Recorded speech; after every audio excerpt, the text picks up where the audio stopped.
When it comes to your issues, nothing is complicated. And that is something that a lot of people don't want to hear.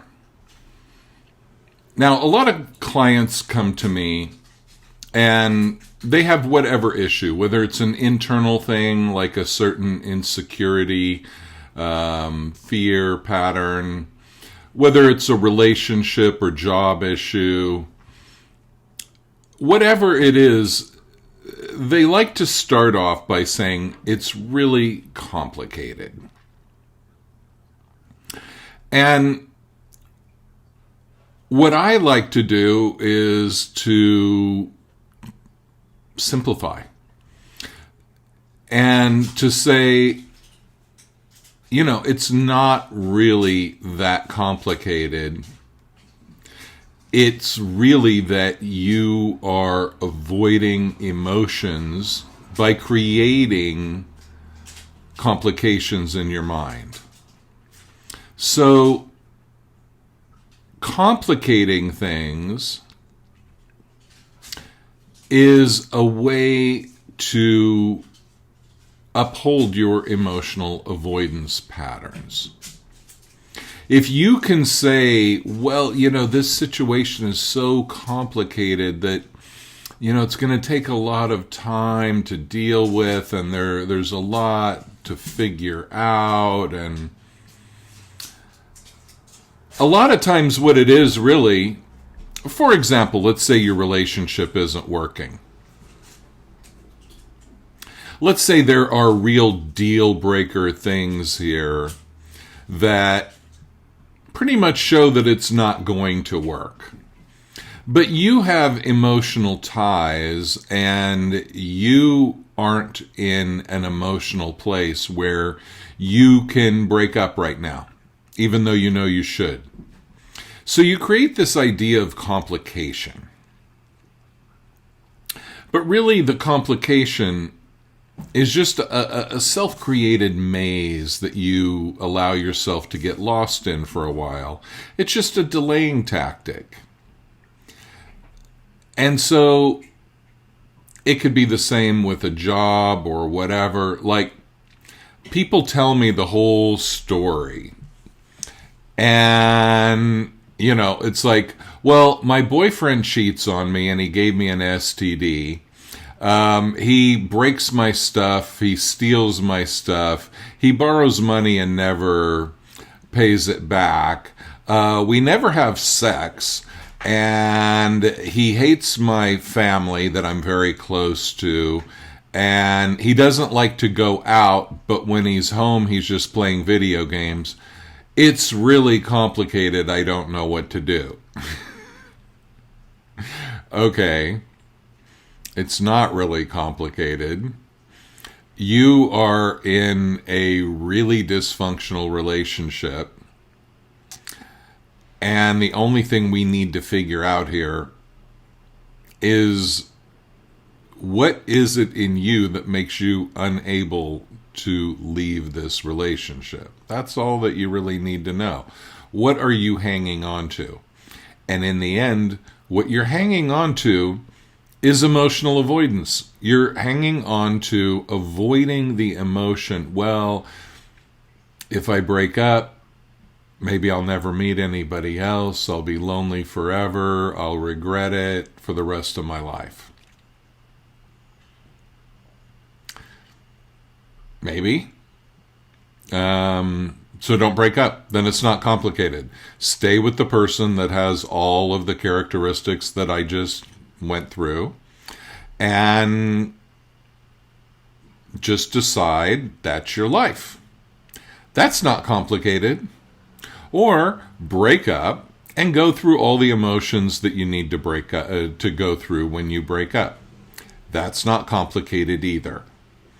Okay, so the idea is that complication creates this matrix that you can get lost in mentally to avoid the emotional intensity that you are afraid of dealing with.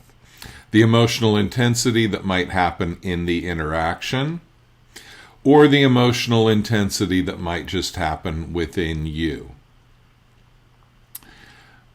So rather than saying it's all complicated, why don't you just identify the emotion that you're avoiding? And if you would like to avoid it, go ahead. Be my guest. Just quit bullshitting about how complicated everything is. Start with the premise that nothing is really complicated.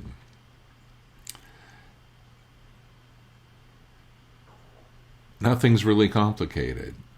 Everything is pretty damn simple. Once you learn the thing, like, yeah, Chinese is really complicated, sure. But if you totally read, write, speak fluent Chinese, it's not complicated. It's detailed. It's a lot of memorization, whatever. But this idea that everything's so complicated. Yeah, certain technical things are hard to get your head around. But in the end, everything, let's put it this way, it will do you more good a lot of times to think that really things are more simple.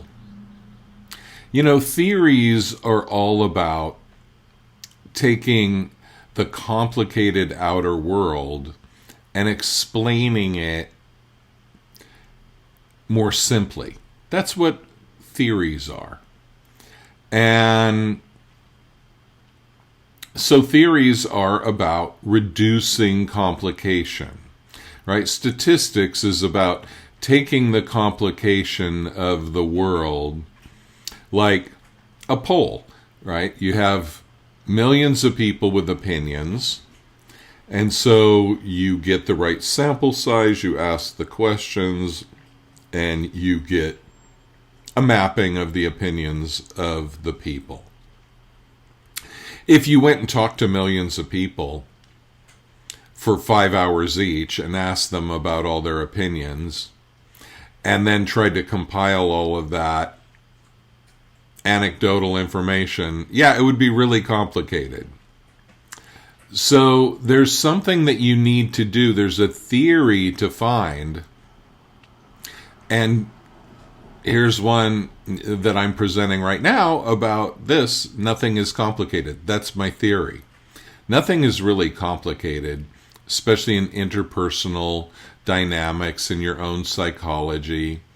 It might be intricate. There might be a lot of moving parts. But when you boil it all down, for example, you want to be loved and accepted, and you avoid the pain of rejection. Things like that, right? And so that's the benefit of archetypes, and I need to talk more about archetypes, but it takes something that's very complex, multifaceted, and then it gives it a more elegant, theoretical, simplified explanation that cuts to the core. So in your own life, think of the things that you have thought are really complicated. And then imagine, what if you told the story in 1 or 2 sentences? What if you just simplified? And I don't mean about being simplistic, but I mean cutting to the core of the issue. Try it. And start noticing in yourself and others how people use complication as a way to avoid emotion. It might do a lot for you just to think this through a little bit. Thanks so much for watching. If you want more information on what I do, go to andysway.com. Have a great day. Bye.